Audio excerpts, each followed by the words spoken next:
علیکم۔ وعلیکم السلام ماغا جان، کیا حال ہے؟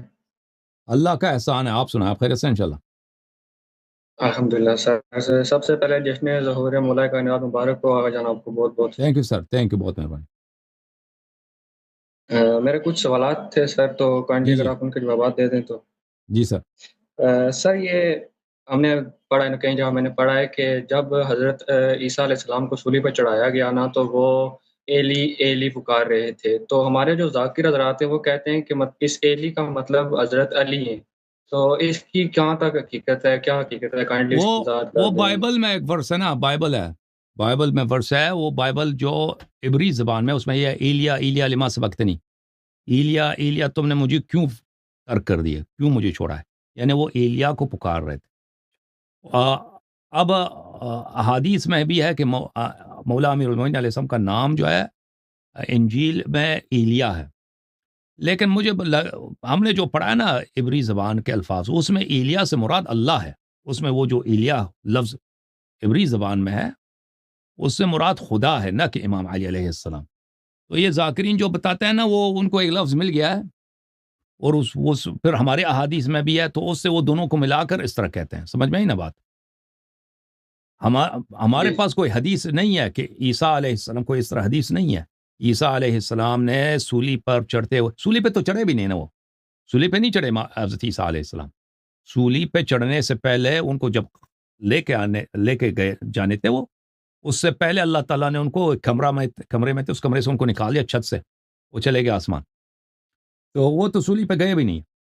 لیکن وہ جو ایلیا ایلیا لما سبقتنی ہے، وہ اس کے الفاظ اس طرح ہیں کہ وہ ایلیا سے ملتا ہے، ایلیا جو عربی زبان میں، عبری زبان میں جو ایلیا عربی زبان میں جو ایلیا اس سے ملتا ہے، تو ذاکرین اس کو ملا کے کہتے ہیں کہ انہوں نے امام علی علیہ السلام کو پکارا۔ لیکن ہمیں جو لگتا ہے وہ ایلیا جو ہم نے دیکھا تھا ایک زمانے میں، وہ واقعاً عبری زبان میں کس ایلیا کو اس نے پکارا ہے، تو اس سے مراد اللہ ہے، وہ خدا کو پکار رہے تھے، ٹھیک ہے نا، ہم نے یہ دیکھا ہے۔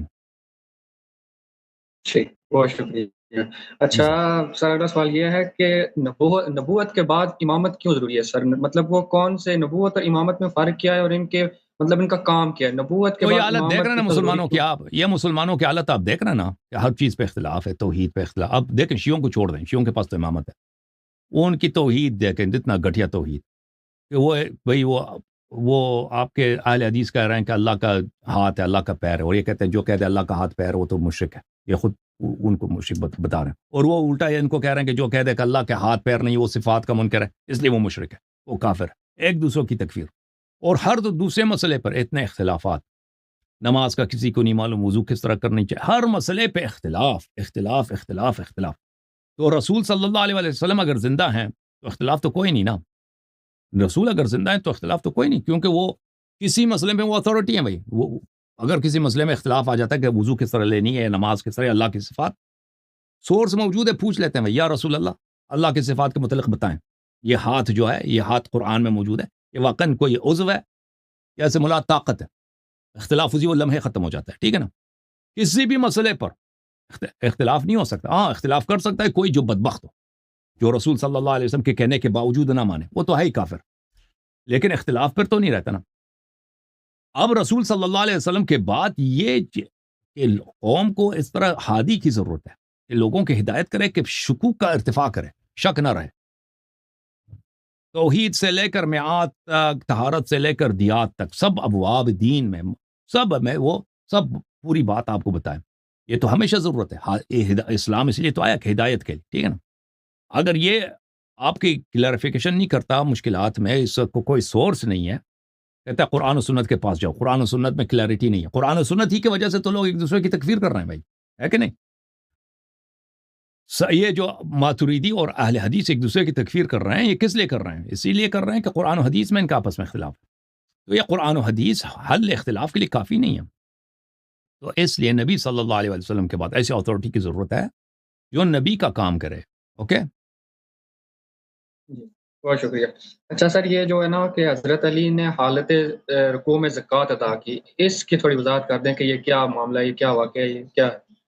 اس کے حدیث بہت سارے ہیں نا کہ وہ حضرت امیر علیہ الصلوۃ والسلام رکوع کے حالت میں تھے، تو کسی سائل نے کہا کہ مسلمانوں مجھے کوئی چیز عطا کرو، تو کسی نے ان کو کچھ نہیں دیا۔ امیر المومنین علیہ السلام کے دست مبارک میں انگوٹھی تھی، تو انہوں نے اشارہ کیا کہ میرے نکالو اس کو، تو اس نے آ کے یہ لیا ہے، مولا کے ہاتھ سے لیا ہے، ٹھیک ہے۔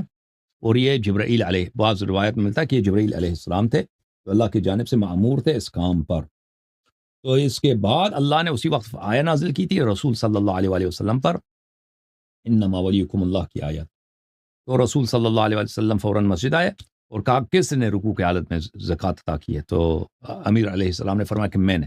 تو رسول صلی اللہ علیہ وسلم بہت خوش ہوئے، انہوں نے کہا کہ اللہ کی جانب سے یہ آیت مجھ پہ نازل ہوئی۔ ٹھیک، بہت شکریہ۔ اچھا، یہ ایک جگہ سر میں نے ایک حدیث پڑھی تھی نا، ابھی مجھے وہ کتاب کا نام صحیح یاد نہیں ہے، کہ رسول اللہ صلی اللہ علیہ وسلم نے اپنی بیٹی فاطمہ علیہ الصلوۃ والسلام سے فرمایا کہ اے میری بیٹی، میرے مال سے جو لینا ہے لے لو، اگر بروز قیامت اللہ تعالیٰ نے پکڑ لیا تو میں وہاں کچھ کام نہیں آؤں گا۔ تو سر یہ جو بروز قیامت اللہ نے پکڑ لیا، اس کا کیا مطلب ہے کہ بی بی فاطمہ سلام اللہ علیہ اور سے بھی حدیث حساب مجھے کتاب اس طرح، ہوگا؟ میں حدیث اردو حدیث تو مجھے نہیں آتی نا، حدیث آپ اس کا حوالہ دے دیں، میں دیکھ کے آپ کو بتا سکتا ہوں کہ حدیث میں کیا لکھا۔ حدیث کے الفاظ میں سر کافی اس کا تو مجھے اہم صحیح سے ہوتا ہے۔ یاد نہیں ہے، ہاں، میرا خیال ہے صحیح مسلم ہے کہ بخاری ہے، میں نے بھی اردو میں ہی پڑھی تھی۔ ان کے احادیث کا ہم جواب دینا ہماری ذمہ داری نہیں، ان لوگوں کے احادیث کی ذمہ داری ہمارے ذمہ نہیں ہے، اوکے۔ اگر کوئی شیعہ حدیث ہے تو ہم اس کی ذمہ داری ہماری ہے کہ ہم جواب دیں۔ ان کی حدیث وہ تو کہاں نبی کو نہیں مانتے، تو بھائی وہ کیا۔ ٹھیک ہے، بہت شکریہ سر، بس جزاک اللہ۔ اوکے، تھینک یو سر، اللہ حافظ۔